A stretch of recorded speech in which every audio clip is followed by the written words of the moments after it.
오직 예수님, 오직 예수 그리스도의 은혜와 긍휼과 평강이 여러분 가정에 넘칠지어다. 오늘도 길이요 진리요 생명이신 예수님만 전합니다.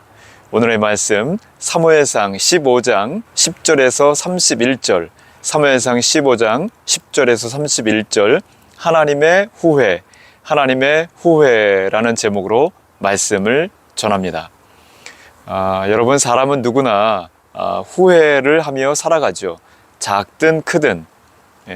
그때 그렇게 할 걸, 그때 그런 말 하지 말았어야 하는데, 그때 그렇게 하지 말 걸 하면서 지난 날을 후회할 때가 있죠. 실제로 많은 연구와 책들은 사람들이 죽음을 앞두고 가장 많이 하는 후회가 있다고 말을 합니다. 호스피스 전문가인 오츠 슈이츠 박사가 1000명이 넘는 임종을 지켜보고 기록한 죽을 때 후회하는 25가지 이런 책을 썼어요. 이분의 말에 따르면 대부분의 사람들이 후회하는 것, 무슨 거창한 성취가 아닌 아주 작은 건데요. 어떤 사랑의 감정, 또 고마움의 감정, 이런 것을 잘 표현하지 못한 거, 건강을 잘 지키지 못한 거, 일상에서 놓치는 어떤 그런 작은 것들인데, 그런 것에 대한 그런 아쉬움들, 이런 것이 주를 이루고 있다고 합니다. 그때 용기 내서 한번 도전해 봤어야 하는데, 내 그분께 감사를 제대로 표현하지 못했다. 내 건강과 시간을 소중히 여기지 못했다 하면서 후회를 한다는 것이죠. 어떻게 보면은 이제 크게 두 가지인데, 이 후회의 종류가 할 걸 또는 하지 말 걸 이러면서 후회를 한다고 합니다. 자, 그런데 오늘 말씀에 보면은요, 놀라운 말씀이 하나 등장하는데, 하나님이 후회하셨다는 거예요. 사람도 아닌 하나님이 후회하셨다. 전능하시고 모든 것을 아시는 하나님, 실수도 없으시고 잘못 판단하시는 그런 일 있을 수 없는 하나님께서 후회하셨다? 사울을 왕으로 세우는 거, 이걸 후회하셨다고 말씀하신 거거든요. 물론 하나님께서 실수하시는 분이 아니시죠. 여기에 이제 후회, 이런 표현은 사람의 어떤 그 감정을 사람의 입장에서 이해하기 쉽게 이렇게 표현하신 것이다, 신학자들이 이야기를 하는데요. 하나님의 슬픔, 하나님의 안타까움, 너무나 안타깝다, 그래서 내가 후회스럽다, 이런 표현으로 우리가 사람이 이해하기 쉽게 쓰신 말씀이다, 이렇게 생각하시면 되겠습니다. 자, 무엇이 하나님의 마음을 이토록 슬프게 하고 안타깝게 했을까? 사울이 어떻게 했길래, 어떻게 하나님께서 이렇게 후회하신다, 이런 표현까지 하셨을까? 자, 오늘 본문 말씀을 통해서 하나님의 마음을 아프게 한 사울의 모습, 이것을 우리가 한번 돌아보고요. 반대로 하나님께서 기뻐하시는 그러한 순종의 삶이 무엇인지 함께 살펴보기를 원합니다. 먼저 첫 번째로, 하나님께서 후회하셨는데, 이 사울, 왕으로 세운 이 사울이 하나님의 말씀에 대해 불순종했다는 거예요. 하나님 말씀에 불순종. 오늘 말씀 11절 말씀인데요. 내가 사울을 왕으로 세운 것을 후회하노니 그가 돌이켜서 나를 따르지 아니하며 내 명령을 행하지 아니하였음이니라. 사울은 왕으로 기름 부음 받았던 초기 사역 때를 제외하고는 계속해서 하나님 말씀에 불순종하는 모습을 보이죠.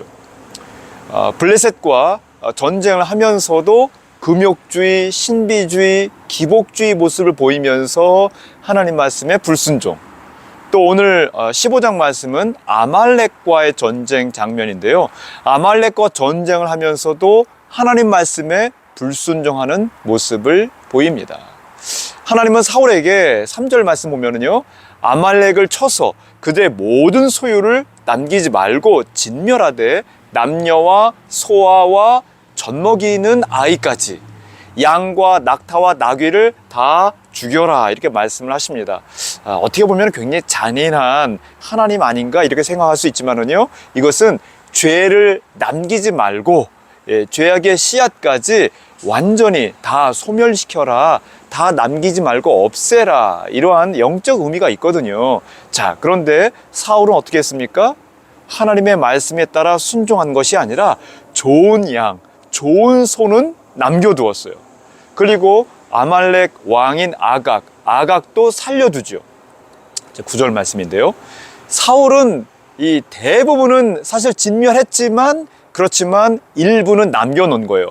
하나님은 모두 다, 전부 다 진멸하라, 다 없애라. 죄로 말하면은 모든 죄를 다 주님 앞에 십자가 아래 내려놓고, 그리고 주님께 회개하고 나아가야 되는데 일부는 남겨놓은 거예요.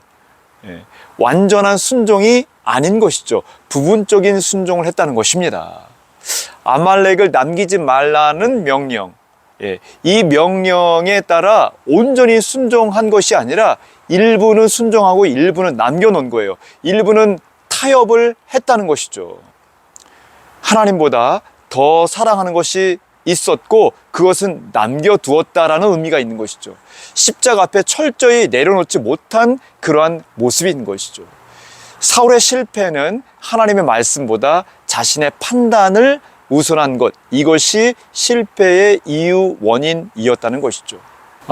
우리도 마찬가지지 않습니까? 교만을 조금 남겨두고, 욕심을 조금 남겨두고, 분노를 조금 남겨두고, 세상 욕망, 욕심을 조금 남겨두지요. 그러나 죄는 남겨두면 다시 자라나요. 사울, 다시 이 남겨둔 이러한 것에서 죄가 싹트고 다시 이것이 자라나 결국 사울이 왕위에서 물러나게 되죠. 하나님은 겸손하라고 말씀하시는데 자존심은 남겨두고, 하나님은 온전히 나를 의지하라 하였는데 세상적인 욕심은 조금 남겨두죠. 우리의 불순종은 거창한 죄에서 시작되는 게 아니에요. 대부분 이 정도는 괜찮겠지, 뭐 이거 하나쯤은 남겨둬도 되겠지, 이러한 작은 타협에서 시작된다는 것이죠. 하지만 죄는 남겨두면 다시 자라나고, 타협은 결국 순종 전체를 무너뜨리게 된다는 것이죠. 오늘 하나님께서 우리에게 묻고 있습니다. 내가 아직도 남겨두고 있는 아말렉은 무엇이냐? 혹시 내가 내려놓지 못한 그러한 교만, 포기하지 못한 욕심, 용서하지 못한 상처, 뭐 이런 것이 있습니까? 예수님보다 더 사랑하는 세상의 성공과 인정, 이런 것이 있습니까? 사울은 자신이 좋다고 생각하는 대로 조금 남겨두다가 하나님을 잃어버린 거예요. 우리는 하나님을 붙들기 위해 남겨둔 것을 내려놓아야 합니다. 우리 모두가 자신의 생각보다 하나님의 말씀을 더 신뢰하며 또 순종하시기를 바랍니다. 두 번째로 하나님이 후회하신 이유, 사울이 하나님보다 사람을 더 두려워했다는 거예요. 사람을 더 두려워했다. 오늘 말씀 24절 말씀인데요. 내가 백성을 두려워하여 그들의 말을 청종하였음이니이다. 사울의 실패는 단순히 아말렉을 남겨놓은 이 불순종 때문만은 아닙니다. 그 뿌리에는 하나님보다 사람을 더 두려워한 마음이 있었다는 것이죠. 사울은요, 자신의 죄를 인정하면서도 하나님보다 백성들을 더 두려워한 거예요. 사람의 말, 사람의 요청, 사람의 요구, 여론, 뭐 이런 것을 더 중요하게 여겼다는 것이죠. 자, 여러분, 신앙은 사람의 눈치를 보는 것이 아닙니다. 눈치 본다. 이 사람, 저 사람. 이 사람이 어떻게 생각할까? 저 사람이 나를 어떻게 볼까? 여러분, 그냥 하나님을 경외하면 되는 거예요. 하나님을 찬양하고, 하나님을 경배하고, 하나님의 말씀에 귀를 기울이고, 하나님 말씀에 전적으로 순종하는 것이죠. 그리고 삶 속에서 그대로 충성하며 열심히 살아가는 것이죠. 그런데 사울은 왕으로서 하나님께 충성하기보다 사람들에게 인정받기를 원했다는 것입니다. 그러다가 결국 왕위마저 뺏기게 되었죠. 왕위를 잃어버리게 되었습니다. 목숨까지 잃어버렸죠. 사실 사람이 죄로 인해서 하나님보다 사람의 평가에 더 민감해졌어요. 우리는 누군가가 칭찬하면 기뻐하고 비난하면 쉽게 낙심, 절망을 하지요. 때로는 하나님의 뜻을 아는데도 사람들에게 미움받거나 사람들로부터 어떤 그 손해를 이렇게 보는 거, 이럴 때 두려워하기도 하고, 그래서 그 사람들은 어떻게 생각할까 귀를 기울이기도 하고, 그래서 타협도 하기도 하고, 사울이 바로 그렇게 했거든요. 하나님의 명령보다 백성들의 반응을 더 중요시한 그런 모습이 있었다는 것이죠. 자, 여러분, 예수님은요, 사람들의 환호와 인정보다 아버지 하나님의 뜻을 더 소중히 여겼죠. 많은 사람들이 예수님을 왕으로 세우려고 했어요. 그런데 그것을 거절하였습니다. 십자가를 피할 수 있었음에도 끝까지 아버지 하나님 말씀에 순종하셨던 것이죠. 마태복음 26장 39절에 보면은 나의 원대로 마시옵고 아버지의 원대로 하옵소서. 예수님께서 말씀하시잖아요. 자, 여러분, 우리 그리스도인들의 정체성, 우리 그리스도인들은 사람들의 칭찬이나 성공, 사람들의 어떤 말하는 것, 또는 나의 어떤 업적, 이런 것에 있지 않은 것이죠. 예수 그리스도의 십자가에 우리 그리스도인의 정체성이 있는 것입니다. 세상이 인정하지 않아도 하나님께 사랑받는 자녀, 사람들이 박수를 보내지 않아도 그리스도 예수 안에서 이미 우리는 존귀한 존재라는 것입니다. 따라서 신앙이 성숙해질수록 사람들이 나를 어떻게 볼까? 이거보다 하나님께서 나를 어떻게 보실까? 하나님께서 나를 어떻게 생각할까? 하나님께서 오늘 나를 어떻게 세우시고 어떻게 인도하시고 어떻게 나를 많은 사람들 앞에서 이 세상 열방 가운데 이끄실까? 이것을 더 중요하게 여겨야 한다는 것입니다. 이것이 사울의 길이 아니라 예수님의 길이며 복음이 우리를 변화시키는 모습입니다. 사실 우리 그리스도인들, 우리는 장차 다시 오실 예수님의 그 심판대 앞을 우리가 그 앞에 설 것이지 않습니까? 그 앞을, 그 심판대를 바라보면서 살아가야 하는 그러한 존재들입니다. 고린도후서 5장 10절, 우리가 다 반드시 그리스도의 심판대 앞에 나타나게 되어. 여러분, 예수님 다시 오시는 날에는 사람들의 평가가 아니라 하나님의 평가를 받는 거예요. 하나님께서 우리의 모든 최종 기준을 세워주시는 것입니다. 그러므로 참된 신앙은 사람의 눈치를 보는 것이 아니라 사람이 나를 어떻게 생각할까, 그것을 생각하는 것이 아니라 하나님을 경외하며 말씀에 순종하는 그러한 삶이라는 것입니다. 나는 지금 누구의 시선을, 누구의 눈을 더 의식하며 살고 있는가? 사람의 인정인가? 아니면 장차 다시 오실 예수님의 칭찬인가?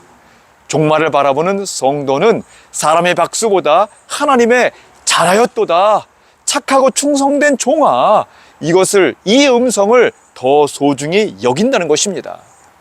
사람들 의식하기보다 하나님을 더욱 경외하시는 저와 여러분 되시기를 간절히 축원합니다. 세 번째로 하나님이 후회하신 이유는 사울이 자신의 영광을 추구했다는 것입니다. 자신의 영광을 추구했다. 12절 말씀인데요. 사울이 갈멜에 이르러 이 자기를 위하여 기념비를 세우고, 30절 말씀에는 백성의 장로들 앞과 이스라엘 앞에서 나를 높이사. 사울의 문제는 단순히 불순종만이 아니었죠. 하나님보다 사람들을 더 두려워했고요. 그리고 그의 마음 깊은 곳에는 하나님의 영광보다 자신의 영광을 추구하는 죄성이 자리를 잡고 있었다는 것입니다. 자기의 영광, 자기 자신만을 더 생각했다는 것입니다. 하나님의 영광을 위하여 살기보다. 아말렉 전쟁에서 승리했잖아요, 이 사울이.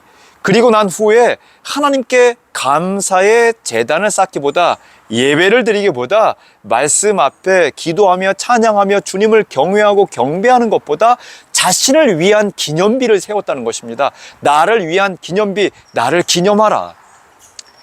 또한 회개하는 것처럼 보였지만은요, 실제로는 백성들 앞에서 자신의 체면과 자신의 명예가 손상되지 않기를 더 원했다는 것입니다. 이것은 죄인의 본성을 보여주는 모습이죠. 죄의 본성. 인간은 본래 하나님 중심이 아니라 자기 중심적으로 이렇게 살아가는 그 본성이 있거든요. 심지어 신앙생활과 봉사, 기도, 금식 이런 거 하면서도 하나님의 영광이 아닌 자신의 만족과 사람들 앞에서 나를 인정받게 하는 어떤 이러한 생각들. 사울도 겉으로는 예배하고 제사를 드렸어요. 하지만 그의 관심은 하나님이 아니라 자기 자신에게 있었다는 거죠. 자, 그러나 예수님은 정반대의 길을 걸으셨죠. 마태복음 20장 28절, 인자가 온 것은 섬김을 받으려 함이 아니라 도리어 섬기려 하고. 예수님은 자신의 영광을 구하지 않으셨어요. 오직 아버지의 영광을 위해 십자가를 지신 것이죠.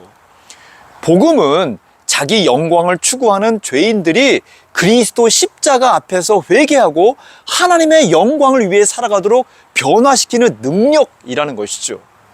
또한 사울의 모습을 보면은요, 세상 마지막 때에 사람들의 모습을 미리 보여주는 거예요.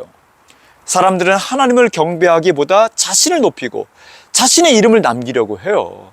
하나님을 경외하고 하나님을 찬양하고 하나님을 높이기보다 하나님의 영광을 위해 살기보다. 그러나 성경은 장차 모든 인간의 영광이 사라지고 오직 어린 양 예수 그리스도의 영광만이 남게 될 것을 말씀하고 있죠. 계시록 4장 11절, 우리 주 하나님이여 영광과 존귀와 권능을 받으시는 것이 합당하오니. 하늘의 장로들이 자기 멸관을 벗어서 주님 앞에, 예수님 앞에 벗어 드리면서 찬양하는 모습이지 않습니까? 새하늘과 새 땅에서는 인간의 이름이 아니라 어린 양의 이름이 높임을 받는 거예요. 우리 주 예수 그리스도의 이름이. 계시록 21장 23절, 어린 양이 그 등불이 되시리라. 여러분, 성도의 삶의 목적은 자신의 기념비를 세우는 것이 아니라 하나님의 나라를 세우는 것입니다. 세상은 내 이름을 높여라 이렇게 말하지만 복음은 그리스도 예수 이름을 높여라 이렇게 말씀을 하는 것이죠. 나는 지금 누구의 영광을 위해 살아가고 있는가? 나의 사역과 나의 헌신과 교회에서 공동체 가운데 기도하며 예배드리는 그 중심에는 하나님의 영광이 있는가? 아니면 사람들의 인정과 나의 이름이 있는가? 종말을 기다리는 성도는 사울처럼 자기 기념비를 세우는 사람이 아니라 계시록의 장로들처럼 자신의 면류관을 주님 앞에 내려놓으며 오직 하나님께 영광을 돌리는 사람이라는 것이죠. 장차 모든 영광은 사라집니다. 하지만 하나님께 드린 영광만은 영원히 남게 된다는 것이죠. 여러분, 하나님께서 사울을 왕으로 세우신 것을 후회하신 이유, 능력이 부족해서도 아니고요, 열심이 없어서도 아니었습니다. 그는 하나님의 말씀보다 자신의 생각을 앞세웠고 하나님보다 사람을 더 두려워했어요. 하나님의 영광보다 자신의 영광을 추구했기 때문이죠. 자, 여러분, 언젠가 우리는 모두 주님 앞에 서게 될 것입니다. 그날 주님은 우리가 얼마나 유명했는지, 얼마나 인정받았는지를 물으시지 않을 거예요. 오직 얼마나 말씀에 순종했는지, 하나님을 경외하는지, 오직 얼마나 하나님의 영광을 위해 살았는지를 보신다는 것입니다. 우리 모두 자기 기념비 세우는 인생이 아니라 자신을 낮추고 하나님만 높이는 인생 되시기 바랍니다. 먹든지 마시든지 무엇을 하든지 오직 하나님의 영광을 위해 살아감으로 장차 주님 앞에서 잘하였도다, 착하고 충성된 종아, 칭찬을 받는 저와 여러분 되시기를 주의 이름으로 간절히 축원합니다. 오직 예수님